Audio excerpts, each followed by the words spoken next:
Кремле рассмотрели вопрос совершенствования системы общего образования. Накануне в Москве прошло итоговое заседание Государственного совета Российской Федерации. С учетом итогов реализации национального проекта образования и «Наша новая школа» депутаты определили основные задачи для федеральных и региональных органов власти. С 2001 года проблемы образования в стране Госсовет рассматривает в третий раз. В работе заседания принял участие глава Якутии Егор Борисов.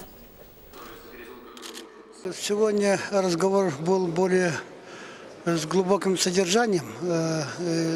Речь идет о том, что в последние годы для поддержки образования принято очень много мер с точки зрения государственной поддержки, по повышению статуса учителя, по усилению материальной базы и, соответственно, и по качеству образования.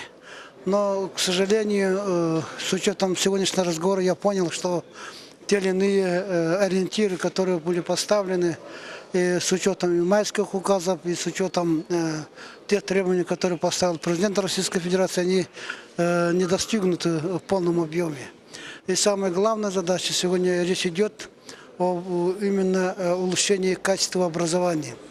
Если мы раньше вели работу о передаче знаний нашим учащимся с точки зрения подачи материалов, то сегодня речь идет не только о подаче знаний, но самое главное, что те знания, которые получают наши дети, умели их применять в жизни.